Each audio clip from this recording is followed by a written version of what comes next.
I believe that ministry, the definition of ministry, is using the resources of God through the hands and the feet of the people of God in a way that meets the needs of the people of God in a way that brings God glory. That's ministry. So in whatever way you do that, you are ministering to the people of God. And money is God, it's a resource. There's talents. Money isn't wrong. The love of money is wrong. I don't love money. I love what I'm able to do with it. I never praise God for any of the cars, the clothes, or the trips, or the houses. But there's nothing like seeing someone in need and God really being or positioning you to really be able to help and be able to be a vessel to bless that person in their individual life. I mean, I don't believe that God does anything to you. I believe that God does things through you. So to be able to be used as a vessel of God is an amazing feeling. And a lot of people have questions about money because you don't have enough. In Ecclesiastes, it tells you, 10:19, that money answers all things. The reason you got a lot of questions is because you don't have any money. And you don't understand that you can get money. It's easy. It's biblical, right? Because business is about finding a need and filling it. Jesus told you how to create a great big bank account, great big business, great big influence. He told you to go serve. He said he will be great, will be a servant. He will be greatest, will be slave. He said, you want a big business, big bank account, go serve the most people. Um, Zig Ziglar put it really good. He said, help enough people get what they want, you'll get what you want. Tom Walton, founder of IBM, put it best. He said, your business comes down to sales. Sales is a transfer of enthusiasm. Enthusiasm is intimate knowledge of the problem and intimate knowledge of the solution you have to solve the problem. It's helping someone, right? So you help enough people and you get enough of a resource to be able to do some things. I'm into distribution marketing because it changed my life. As a young urban boy, there weren't many choices for me. I made a mistake. I found myself on probation. I violated my probation and I went to jail. And after that, I became a single dad. I got saved and I wanted to live my life right. But unfortunately, I still had a felony, and so I couldn't get a job. And I had a vision of a business, but I didn't know how to do a business. And a lot of people that thought that they had businesses were really self-employed. They didn't know what they were doing. And so I came in contact with a group of gentlemen, humble African-American gentlemen, that looked like me. I'll be honest, I grew up in New York and Philadelphia, and it was the first time, and I went to Atlanta. And so the only time I really ever saw guys in suits was either at the mosque or at church, right? And so this was the first time I ever seen black men in suits.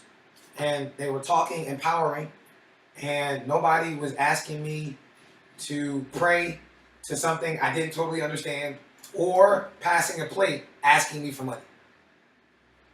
These guys had similar backgrounds in me. They had experienced the challenges that I had experienced. They had overcome those challenges.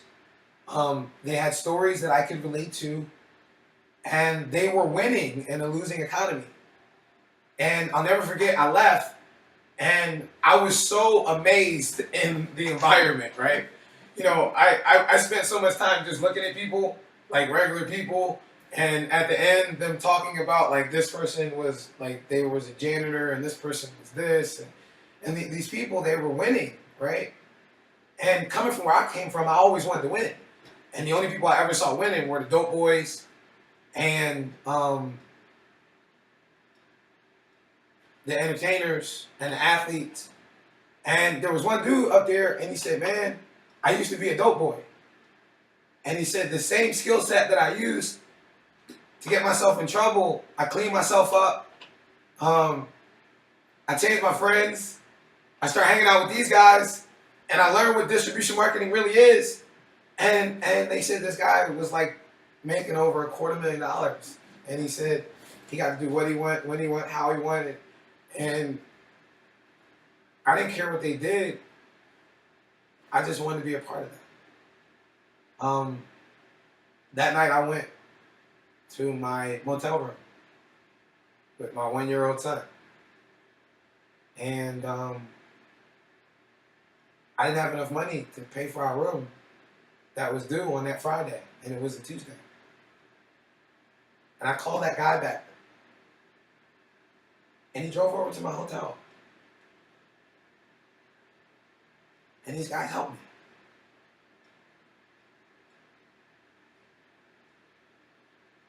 And one of them told me about Jesus. But it was a different dude, man. It was a guy who understood people like me. I found out, man, that there's some guys who win.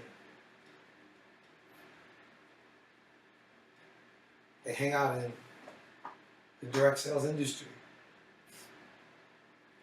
And, you know, it's okay to have big dreams. Listen, there's a guy who's got big dreams, man. Listen, there's a guy who studies black millionaires. His name's Dr. Dennis Kimbro. He wrote a book called Think and Grow Rich, The Black Choice. He followed that up with another book called What Makes the Great Great, about black millionaires. And most recently, since I've known him, he's delivered a book called The Wealth Choice, Secret Success of Black Millionaires. And he spent 7.5 years studying 1,000 black millionaires, and 3 of the 6 black billionaires. And just in here, I just read a little bit to you. Talks about the 9 disciplines of black millionaires. I just want to read to you Discipline 9. Spirituality, the gospel of wealth. Where do black millionaires draw their inspiration and in turn inspire us? From a close personal relationship with their creator and a belief that the Almighty has a plan for their life. This relationship is the elixir the soul craves, the glue that holds spirit and dreams together. An active faith, a faith that provides inner strength on a consistent basis, is the first and last order of business of black millionaires. This faith is the language of their heart, the center of a truly, regardless of their millions, humble life. Their deeply personal crusade is not so much a fervor of a come-lately Christian, but the steady quest of a peaceful soul bent on doing good and one day hoping to meet their maker. Believe me, the black financial elite have found God. Not the God we meet every Sunday in church or the power we frequently pray to, but the Heavenly Father who keeps them standing in good times and in bad, the God who sits high and looks low, the all-knowing, all-seeing Spirit they embrace for meaning in their lives. The God who can mold a mere lump of breathing clay, who can chip away and pound us remorselessly to bring out our possibilities, who can strip us of our ego and vanity, who can humble our pride, humiliate our ambition, knock us off our ladder of success, only to eventually lift us to heights and sights unseen. Many of the people we call financially secure have overcome incredible struggles. More than a few have seen everything go up in smoke. Some have endured loss of family, friends, and homelessness, bankruptcy, and bouts with depression so horrible, so horrific. It seems a miracle they survived. At one time, nearly all of those surveyed within this study have danced with disaster. Yet, it's not tragedy that forms the essence of great comebacks. It's tenacity, perseverance, and ever-present, abiding faith.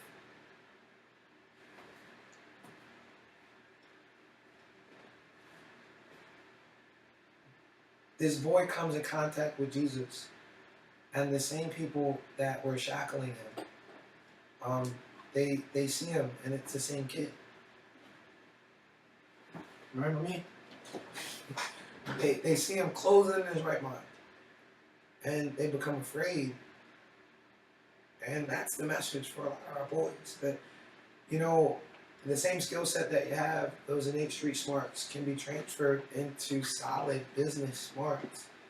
I'd like to show you how some of those things that you're learning can be life-changing. So when I got involved in this industry, I went from an employee to an entrepreneur. I went from thinking as self-employed to thinking as a big business owner, as a boss. And there's 8 core values that I want you to understand that you really learn when you begin to participate in this industry. You guys gotta, excuse me, my allergies are killing me. Value 1, it's a true equal opportunity. And I've always loathed the values found in traditional education system in the corporate world. The problem is they both have a survival of the fittest value system. If a person begins to have trouble or cannot understand something, the system it like simply passes them by. In a sense, the system is really lost its home. Okay, and in this industry, if you're willing to stick it out and learn and study at your own pace, the business will continue to stick by your side. I personally support any business that values human compassion and true equal opportunity. For me, it provided value too, which I refer to as life-changing business education. When I speak of life-changing business education, I speak firsthand of education powerful enough to change a caterpillar into a butterfly, kind of a metamorphosis of sorts. For true life-changing education to be effective, it must affect all 4 points of the learning pyramid. The mental, educational, physical, and spiritual. Mentally. It teaches you skill sets such as marketing, management, communication, organization, and networking, which are all extremely important skills. Let me assure you, you will get an emotional education. One of my complaints against traditional education is that it preys on the emotion of fear, the fear of making mistakes, which ultimately leads to the fear of failing. If you fear failing, you'll never try, because what if it doesn't work? What if it does? The focus of leaders in the direct selling industry is to work with those who are not necessarily doing well, to encourage them, to uplift them, to empower them, as opposed to corporate America, which just fires them for someone younger and or more efficient. Then there's the physical education. The industry encourages physical learning as much as it encourages mental learning. You get coaches, you get mentors, you get business partners, and they'll encourage you to go out and face your fears by taking action, right, and making mistakes. And learning from those mistakes allows you to grow mentally, emotionally, and spiritually stronger. And this is my favorite, right? This spiritual education. A lot of people get, where'd you go? Whatever your personal religious beliefs are, what I believe and what I hope that you believe, and if you're not a believer, then that's okay. I'm a believer. I'm a believer that we are more than just a physical being, right? I believe that, I believe. But whatever you believe, study, practice, and teach that, right? I personally believe that a spiritual education is about uplifting and strengthening your inner soul. The difference between traditional education values found in corporate America and those found in life-changing education is really the difference between values placed in learning from our mistakes and those instilled when we punish people for making mistakes. The third value was extremely important to me. Friends who pull you up, not friends who push will pull you down. Napoleon Hill's Think and Grow Rich, study of the top 500 most successful, powerful, influential people in the world, talks about one of the biggest obstacles that these people had were to deal with their friends, family, and neighbors. It's kind of a clue ahead. One of the advantages of participating in a direct sales company is that you're able to meet new people who have goals, dreams, and aspirations and core values that are similar to yours. The fourth principle that I enjoy is really, the value of a network. Your network is your net worth, right? Now understand, it is referred to as network marketing, not net Facebook marketing, net Instagram marketing, net LinkedIn marketing, net social media marketing, not net sit on your couch marketing, but network. Work works if you work it. All right, I want you to understand. Believe. But faith without works is no result. So work, network marketing, right? Key is work. It does require work. Metcalfe's law, because we're talking about net work, right? Okay. So Metcalfe's law says that the more nodes that are added to a network, the more valuable the network becomes, right? In order to harness the power, your responsibility is to essentially duplicate your actions by teaching someone to do what you do. Simplistically duplicated system. Save yourself time, energy, and money. Don't reinvent the wheel. Got someone like Mr. Spencer Iverson documented, multi millionaire, over $10 million in this industry, not going to cover off the ball, breaking every record there is, one of the original Avengers. You got him leading a charge. Dude, just table what you know, because you don't know what he knows. And just, it's an adult game of follow the leader. Okay.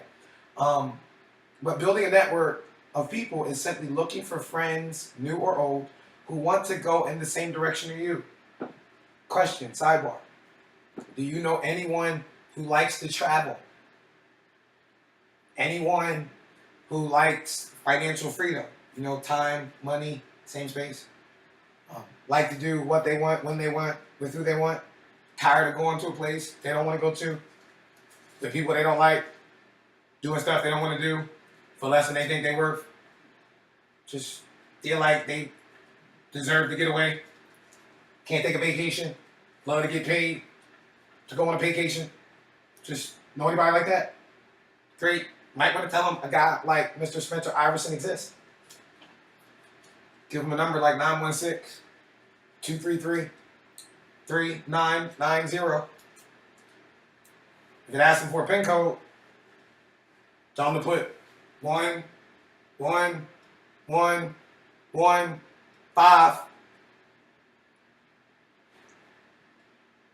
pound. Don't want them to call you back. They can call me. 302-229-2853 Northeast. Call me Hawaii. And I got so many numbers, I don't even know what it is. 808. Don't let them put it up. It's coming right there. I don't know what it is, but the number y'all supposed to call me on is right there. The number I think I'm supposed to give you, I'm going to give it to you. It's on the bottom of the screen. If it ain't right now, it will be eventually. But anyway, value number 5. Listen, I'm working on the largest project in my life. I'm plumb pleased and excited. Oh, beaches of the world. But anyway, value 5.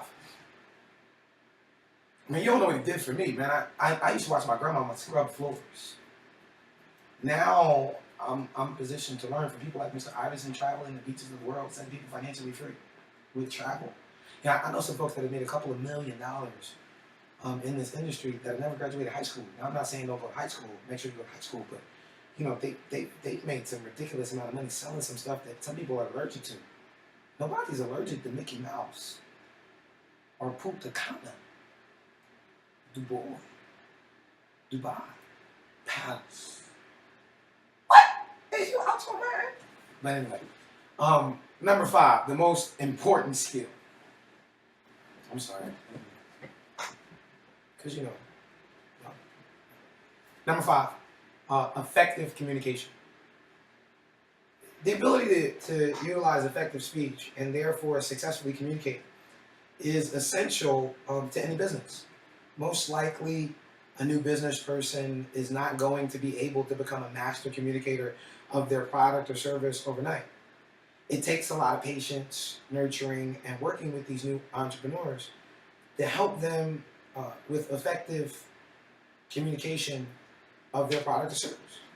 Eventually, once the new business person becomes familiar with the different ways that things can and are being done, then he or she will gain more confidence in his or her ability and therefore become a better communicator of their portfolio of products and services. See, it goes to show that the potential for mastery is in all of us, and that the right training and success philosophies do a masterful job of tapping into and unlocking that potential. Value 6 is my favorite, servant leadership. That's what I appreciate the most about this industry. It really teaches servant leadership because there's different types of leadership. The military develops a type of leader that inspires men and women to defend their country. The world and corporate America develops a type of leader that build team to beat the competition. What I love about this industry is that it develops a type of leader that influences others to become a great teacher, teaching others to fulfill their dreams. Instead of beating the enemy or the competition, most leaders in the industry simply inspire and teach others to find their financial reward without harm or injury to anyone else. And we appreciate that, particularly with our urban boys. It's a great transition for them. Value 7, we're getting to the last two. Value 7, we're saving the best for last. This is important. This needs to be taught across socioeconomic, gender, cultural lines. Not working for money. Thanks to our current education system, most people have been programmed, they've been trained to work for money, when instead they should be working to create wealth. For me, the pleasure that I found was to find that this industry has the same principles that Kiyosaki speaks about in all his books. Rich Dad Poor Dad, The Cash Flow Quadrant. Him and Donald Trump both emphatically endorse this industry.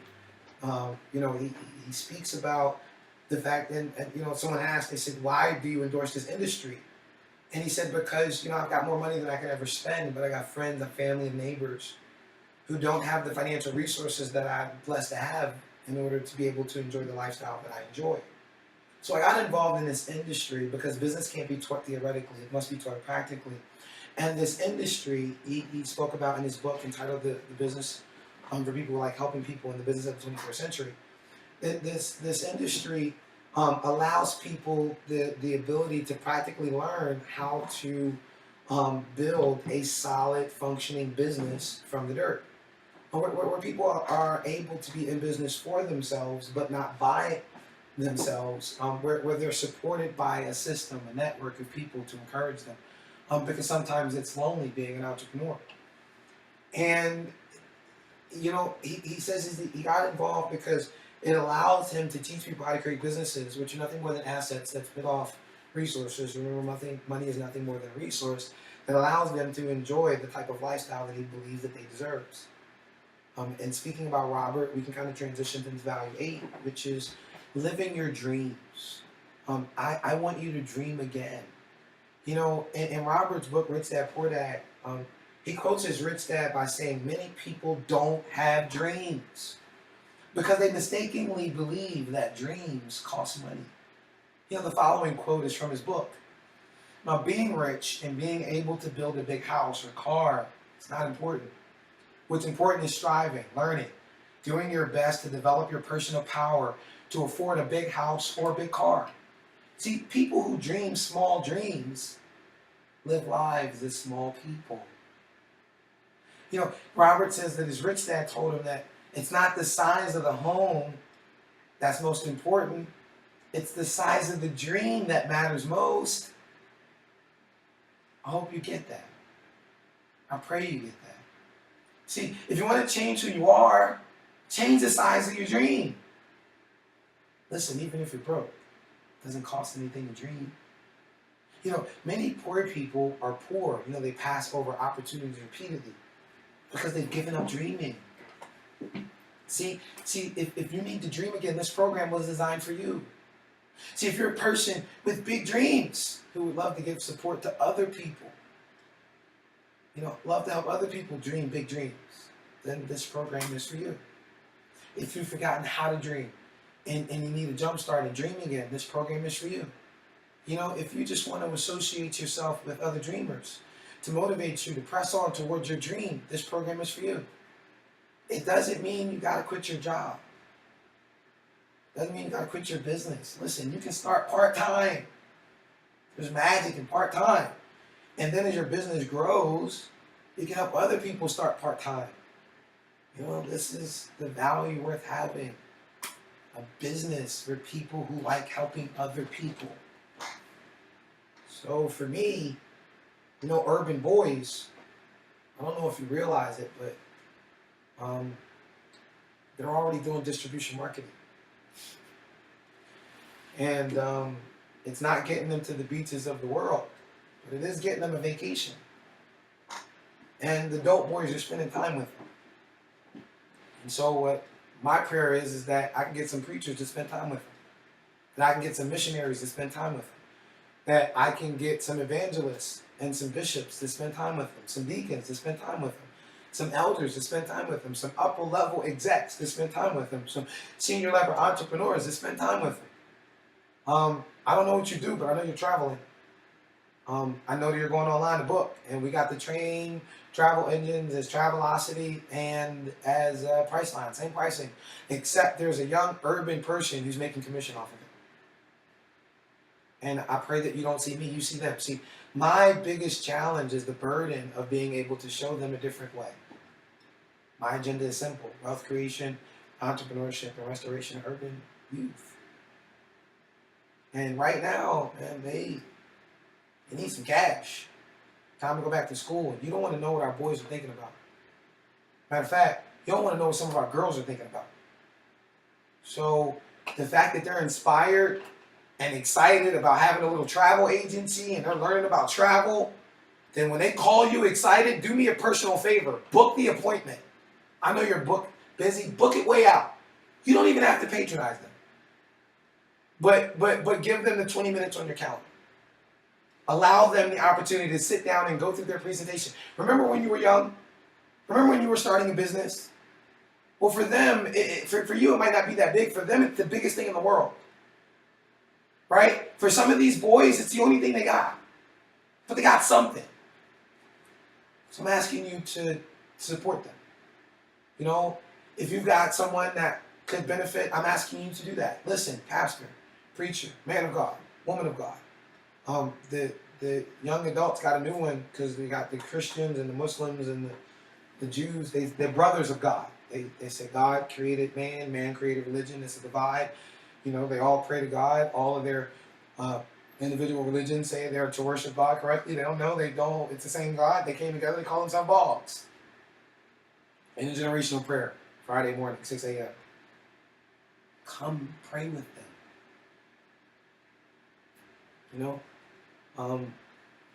They need you. You need them. We got conferences. We got tons of stuff. And, we consistently talk about the fact that we need to have our young folks doing something. Well, this is something that they can do individually on their own. I was involved in another one, as many of you know, and I left. And I do this because it's easier for them. Oh no, it's just a flat out better opportunity. But where I left was $1,300. This one's $150. It was healthy coffee. There's no one allergic to Mickey Mouse. There's no baby boomer who doesn't want to go on that vacation. There's no one who doesn't, hey, listen, preacher, you travel all day. Let them book your travel. Give them the opportunity to take those calls from your secretary and to have you in their portfolio as a client. Let them feel your belief in them. It's all theirs individually. There is something for the church. The individual who's teaching me is doing some phenomenal things. Phenomenal man of God, a full-time servant in the house of God in which he worships. A former sports attorney, multi-millionaire, well-credentialed vessel of God, being used by God as this movement crosses really the world, just blessing thousands of congregation, thousands of folks' lives. 916-233-3990 is a special call that he did just for men and women of God. That PIN code is 27175#. If you would like to talk to him directly, I'll facilitate that. Just get in contact with me. This is not, kind of the younger folks tend to do something a little bit different. This is in the trenches trying to deal with some things. Um, I pray for your support and your understanding. If you see a way that we can be better, please tell us. Um, Pray for us. We don't have it totally figured out. We trust God. We don't take any government money. We thank you for your donations, but we would rather have your patronage. One of the ways that we really jumpstart our youth belief in themselves is for us to demonstrate our belief in them. And so every appointment that one of these young folks gets to go on with you, sir or ma'am, is an opportunity for them to look in the eyes of someone who is at least giving them a chance. And so I pray that you find it in your heart to give them a chance to present to you. Rather or not you buy from them, to me, is not as important as you give them a chance. I have a tremendous amount of young people who are participating in this and not enough appointments for them to go on. I beg of you that you look through me and give one of these young people the opportunity to get on your calendar. Plan to give them an intelligent no. Don't tell them that. But sit down and be inspired. And maybe you know someone who could patronize them. We're trying to come up with an alternative to some of the things that I do not want to give energy to. I thank you. I thank God for you. Pleasing pleasure and a privilege. Be sure to have a blessed and prosperous day. Goodbye.